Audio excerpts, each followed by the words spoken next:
ఏమయ్యా ఏమైనా ఏమయ్యా ఏంటి ఆడపోయింటివి? ನಾನು ಇವತ್ತು ನನ್ನ ವೈಫ್ ಸರ್ಪ್ರೈಸ್ ಕೊಡೋಣ ಅಂತ ಬೆಳಗ್ಗೆ ಎದ್ದು ಬೇಗ ಬೇಗ ರೆಡಿಯಾಗಿ ಹೋಗಿದ್ದೆ ಟ್ಯಾಟೋ ಅಂಗಡಿ ಕಡೆಗೆ. ಮದುವೆ ಆದಾಗಿಂದ ಏನಾದರೂ ಒಂದು ಸರ್ಪ್ರೈಸ್ ಕೊಡೋಣ ಅಂತ ತುಂಬ ಆಸೆ ಇತ್ತು. ಅದಕ್ಕೆ ಅವಳ ನೇಮ್ನ ಟ್ಯಾಟೋ ಹಾಕ್ಸ್ಬೇಕು ಅಂದ್ಕೊಂಡು ಅವಳ ನೇಮ್ನ ಡಿಸೈನ್ ಮಾಡಿಸ್ಕೊಂಡು ನಾನು ನೆಕ್ಸ್ಟ್ ಟ್ಯಾಟೋ ಹಾಕ್ಸ್ಕೊಂಡೆ. ಅದು ಟ್ಯಾಟೋ ಹಾಕ್ಸ್ಬೇಕಾದ್ರೆ ನನಗಾಗೋ ಪೇಯ್ನ್ಗಿಂತ ಅವಳ ಮುಖದಲ್ಲಿ ಖುಷಿ ನೋಡೋ ಆಸೆನೇ ತುಂಬ ಜಾಸ್ತಿ ಇತ್ತು ನನಗೆ. ಫೈನಲ್ ಔಟ್ಪುಟ್ಟು ಈ ಥರ ಬಂದಿತ್ತು.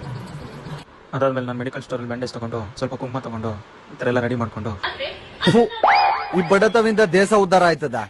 ನಮ್ಮ ವೈಫ್ಗೆ ಪ್ರ್ಯಾಂಕ್ ಮಾಡೋಣ ಅಂತ ಎಲ್ಲ ರೆಡಿ ಮಾಡ್ಕೊಂಡು ಮನೆ ಕಡೆ ಹೊರಟೆ. ನೆಕ್ಸ್ಟ್ ಏನಾಯ್ತು ಅಂತ ನೀವೇ ನೋಡಿ.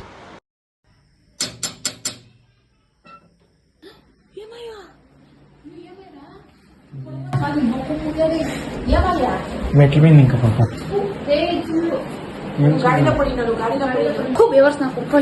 ಏನಂದೆ ಇನ್ನೊಂದ್ಸಲ ಹೇಳು. ఏంటి ఆడపోయింటివి? ಗಾಡಿ ಪುಡಿಂಟೆ ಕಾಲು ಕೇಟೈತೆ ಗಾಡಿ ನೀತಾದ ಗಾಡಿ ತಗೊಂಡೆ. A few moments later. నెత్తి మీద పడుకోసి వస్తుంది. ఫోన్ చేయదు. నువ్వు ఎంత చెప్పుకున్నాను, నువ్వు నా మాట వినేది, నువ్వు నా మాట వినకపో.